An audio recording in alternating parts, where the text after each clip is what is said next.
कक्षा 8 प्रश्नावली 14.2 की प्रश्नों को हल कर रहे हैं हम। 6 पार्ट देखें इसका। 9x² y² -16, तो सरसमीकरण का तीसरे का प्रयोग करेंगे हम।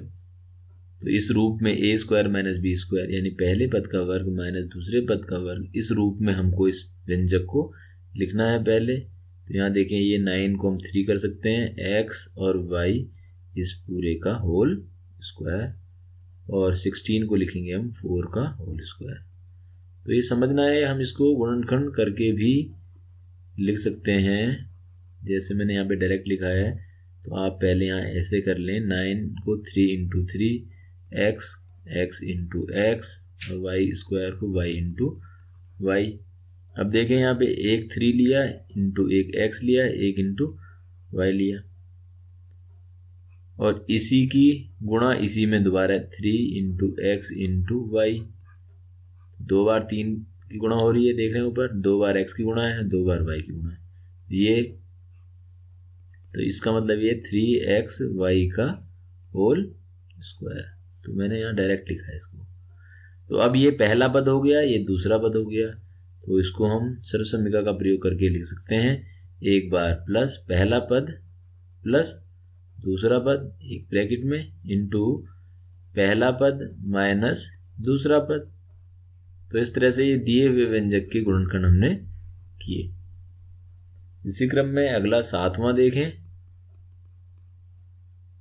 7वां खंड दूसरे का। तो यहाँ देख रहे हैं x² - 2xy + y²। तो ये तो दूसरी सरसमीकरण के अनुरूप है, जो हमको पता है। दूसरी सरसमीकरण क्या है, a² - 2ab + b² हो, तो उसको हम a - b का होल स्क्वायर लिख सकते हैं, यानी कि a पहला पद है, b दूसरा पद है। तो यहाँ a और b की जगह x और y है प्रश्न में, ये समझे। तो ये हो जाएगा x - y का होल स्क्वायर माइनस ये हो गया z²। अब ये देखें, ये पहला पद है, इसकी घात 2, यहाँ ये दूसरा पद है, इसकी घात 2। इसको चाहे तो आप ऐसे लिख लें। तो पहले पद की घात 2 माइनस दूसरे पद की घात 2। तो अब इसको पहला पद प्लस दूसरा पद एक ब्रैकेट में, और पहला पद माइनस दूसरा पद दूसरे ब्रैकेट में। ठीक सरसमीकरण 3 की तरह, पहला पद प्लस दूसरा पद एक ब्रैकेट में, पहला पद माइनस दूसरा पद दूसरे ब्रैकेट में। तो ये दी हुई बीजीय व्यंजक का गुणनखंड है। इसी तरह से 8वां पार्ट इसका सेकंड का, यहाँ देखें, तो यहाँ पे 4 पदों वाला बहुपदीय व्यंजक है ये। तो यहाँ पे देखना 1 2 3 और 4 पद हैं। अब देखें, इसमें कुछ इस तरह का बन रहा है कि सरसमीकरण का प्रयोग कर पाए हम। तो ये a की घात 2, a वाला पद तो और कोई है ही नहीं, a की घात 2 वाला या a वाला नहीं है।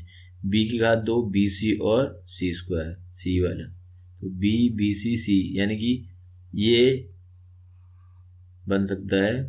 कौन सी सरसमीकरण का प्रयोग करें देखते हैं। बराबर यहाँ पे लिखा 25a², और यहाँ पे ये पहले पद अगर इसको मानूं तो ये माइनस में है, तो माइनस में तो हमने देखा ही नहीं कहीं पे ये माइनस में हो पहला पद।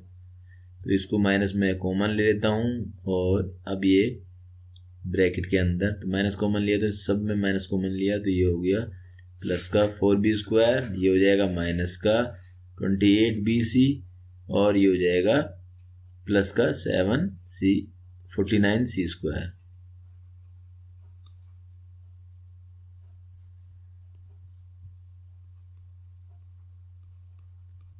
अब देखें इसको, क्या ये इसके सदस्य है?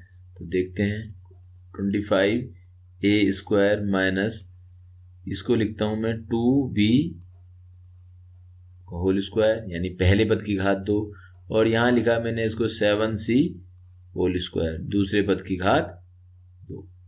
तो यानी कि 2 पूर्ण वर्ग वाले पद मुझे मिल गए हैं। तो देखते हैं फिर, 2 गुणा पहला पद यानी 2b गुणा दूसरा पद यानी कि 7c, क्योंकि पहला पद 2b है और दूसरा पद 7c है। तो मध्य पद 2 गुणा पहला पद गुणा दूसरा पद होना चाहिए, जैसा कि यहाँ पे है।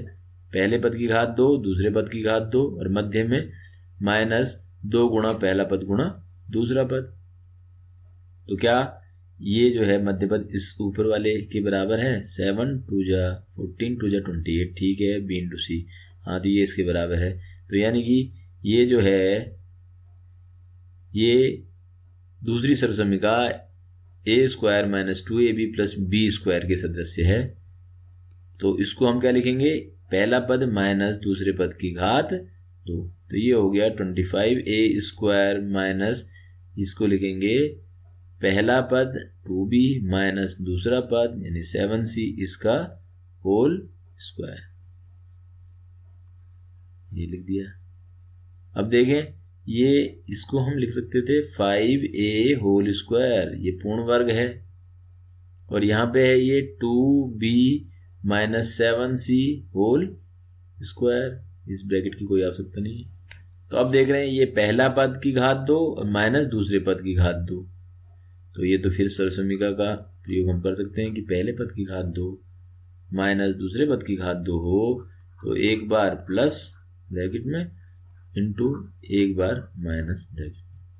तो यहाँ पे ये एक बार प्लस, यानी कि इसको ऐसे लिखा जाए, और एक बार माइनस, तो 5a, इसको मैं बड़ा ब्रैकेट लिख देता हूँ यहाँ पे, माइनस ये 2b माइनस 7c, ब्रैकेट बंद। बड़ा ब्रैकेट क्यों लगाया अभी समझते हैं इसको। 5a plus 2b minus 7c, ये तो एक ब्रैकेट में हो गया, और यहाँ माइनस इसलिए ये बड़ा ब्रैकेट इसलिए लगाया है क्योंकि यहाँ पे माइनस करना है, पहला पद माइनस दूसरा पद, तो इस माइनस की वजह से चिन्ह बदलेंगे। तो ये हो गया 5a माइनस 2b और ये प्लस 7c होगा। तो इस तरह से दिए हुए बीजीय व्यंजक जिसमें 4 पद थे उसके गुणनखंड हमने किए।